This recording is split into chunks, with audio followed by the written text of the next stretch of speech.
If you are watching this, most likely you are planning for a holiday to New Zealand or have the intention to do so in the near future.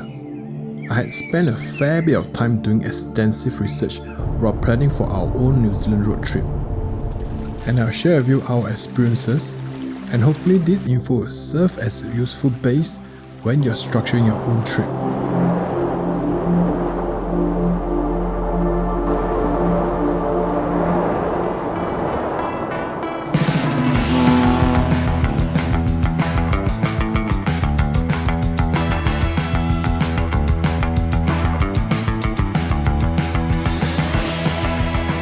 Unless you are joining a tour group, needless to say you will need to rent your own vehicle for the road trip.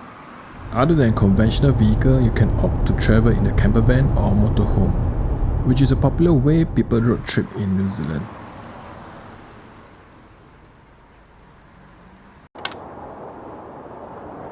Motorhome differ from a camper van. It's bigger in size and is self-contained, which come with bathroom and toilet. Very small bathroom. Okay. I will not suggest camper van as it is harder to find free camping sites with bathroom and toilets. And even if you find one, the condition will be undesirable, if you know what I mean. And further to this, a lot of camping sites only allow fully self-contained motorhomes. In the later part of this video, I may use the term camper van while referring to both types of vehicles.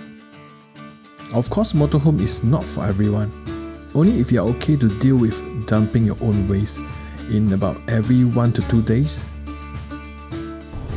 If you're not aware yet, New Zealand is actually one of the best places in the world to do camper van trip.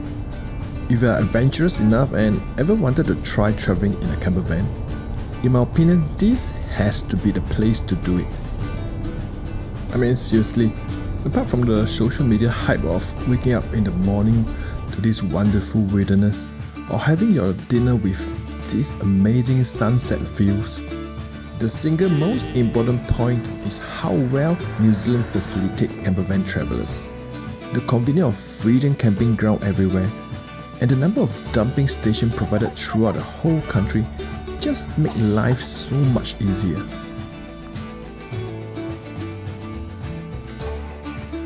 And if you're uncomfortable staying in the wilderness, there are always paid holiday parks where you will be allocated a lot, which you will also be able to charge up your motorhome.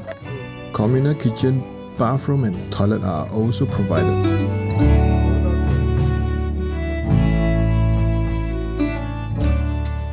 If you're likely to camp at the holiday parks most of the time, I would suggest not to use motorhomes as a form of transport, as it really defeats the purpose of the freedom and flexibility provided by these self-contained vehicles.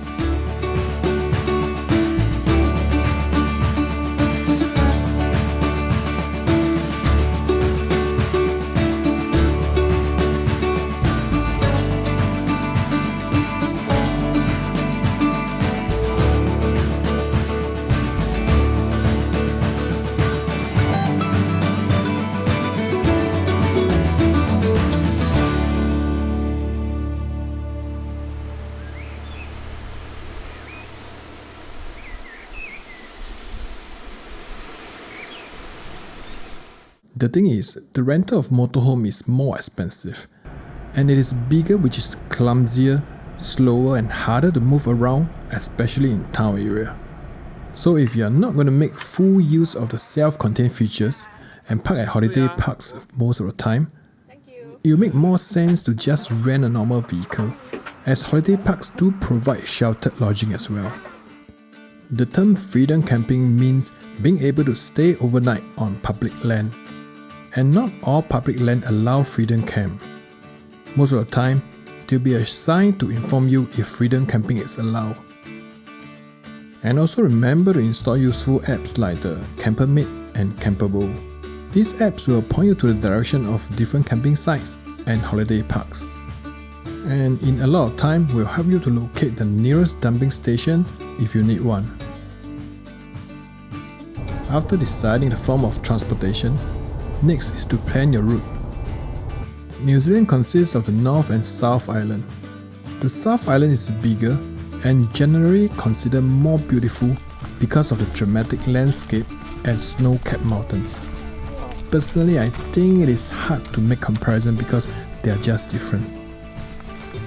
We visited both islands, and in my opinion, if you have limited time, just do the South Island. I do enjoy the South Island more. By end of the day, it really depends on personal preference and what you're looking for. We're at New Zealand for a total of 2 weeks, in which we spent 9 days in the South Island.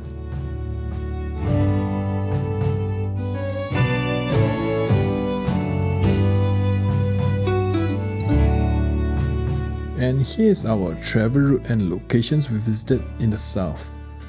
This was actually suggested by someone whom has been staying in New Zealand, specifically for a 7 to 10 days trip in the South Island.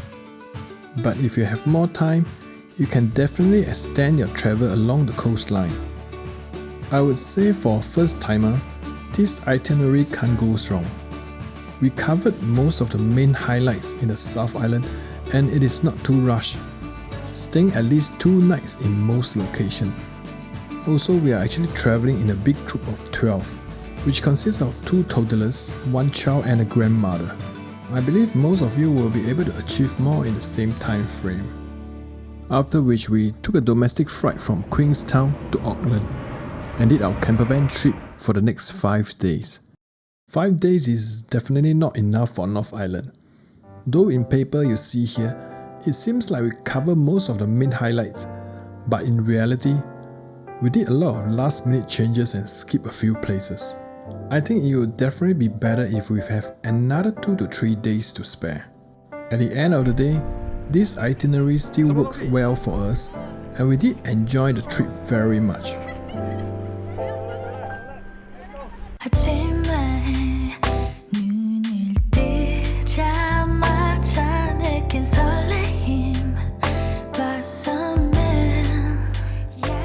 There are really a lot of different ways to structure your road trip. It really depends on what you want and how much time you have. They are also ferry available if you intend to drive all the way from the North Island to the South Island or vice versa. From my experience, I would say to allocate not less than 7 days in each island, and definitely spend more time in the south if you have the time to spare.